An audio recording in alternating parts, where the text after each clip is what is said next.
সাধারণত 9 থেকে 13 বছর বয়সে ছেলেদের বয়ঃসন্ধিকাল শুরু হয় এবং এই বয়সে কিছু কমন শারীরিক পরিবর্তন লক্ষ্য করা যায়, যার ফলে মানসিক পরিবর্তনও হতে থাকে। প্রথম যে পরিবর্তন শুরু হয় তার শরীরের মধ্যে, সেটা হচ্ছে স্পার্ম বা শুক্রাণু তৈরি হয় এবং সিমেন তৈরি হয়, এবং সিমেনের মধ্যে লিকুইড থাকে এবং স্পার্মের মিশ্রণ থাকে। এর পরবর্তীতে দেখা যায় যে তার পিনেসের যে সাইজ আছে সেটা এনলার্জড হতে থাকে অথবা বড় হতে থাকে বা যে কোনো সময় শক্ত হতে থাকে। এটার কারণ হচ্ছে ওই সময়টাতে তার বডিতে লৈঙ্গিক হরমোন তৈরি হয় এবং সে তার সেক্সুয়ালিটি ফিল করে। এজন্য হঠাৎ করে ঘুমের মধ্যে অথবা অন্য যে কোনো সময় তার পিনেসটা শক্ত হতে পারে, এনলার্জড হতে পারে এবং ইজাকুলেশন হতে পারে, দ্যাট মিনস বীর্যপাত হতে পারে, এবং বীর্যপাতের ফলে সেই সিমেন্টটা বের হয়ে আসে যেখানে স্পার্ম বা শুক্রাণু থাকে।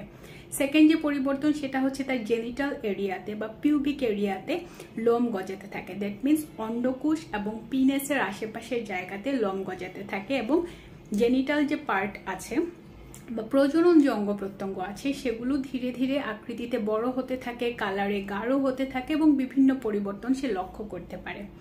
এই পরিবর্তনগুলো ছাড়াও দেখা যায় যে তার ভয়েস অনেক ভারী হয়ে যেতে পারে, হাস্কি হতে পারে বা কণ্ঠস্বরের পরিবর্তন আসতে পারে। শরীরের বিভিন্ন জায়গায়, বুকে, পায়ে, শোল্ডারে, আর্মসে, এইসব জায়গাতে লোম গজাতে পারে এবং আন্ডার আর্মসে বা বগলের মধ্যে লোম গজাতে পারে। তার অয়েলি একটা স্কিন ক্রিয়েট হতে পারে, সে প্রচুর পরিমাণে ঘেমে যেতে পারে এবং এই তৈলাক্ত স্কিন তৈরি হওয়া এবং ঘেমে যাওয়ার ফলে তার ব্রণ হতে পারে। এই যে ছোট ছোট শারীরিক পরিবর্তন, এগুলো খুব কমন, এবং যে ইজাকুলেশনের কথা বললাম সেটাকেই আসলে স্বপ্নদোষ বা ওয়েট ড্রিম বা নকটার্নাল এমিশন বলা হয়, যেটা ঘুমের মধ্যে হতে পারে বা যে কোনো সময় হতে পারে, কারণ এই সময়টাতে তার শরীরে বিভিন্ন পরিবর্তন হচ্ছে, তার বয়ঃসন্ধিকাল শুরু হচ্ছে, লৈঙ্গিক হরমোন তৈরি হচ্ছে। তাই এই পরিবর্তনগুলোর ব্যাপারে আপনার ছেলে সন্তানকে ছোটবেলা থেকেই ধারণা দিবেন, সো দ্যাট সে কনফিডেন্টলি বেড়ে ওঠে, সে যাতে তার কোনো ধরনের শারীরিক এবং মানসিক পরিবর্তন নিয়ে ভয় না পায়, এবং ইন্টারনেট থেকে বা আশেপাশের পরিবেশ বা ফ্রেন্ডসদের কাছ থেকে যাতে কোনো ভুল ইনফরমেশন না পায়।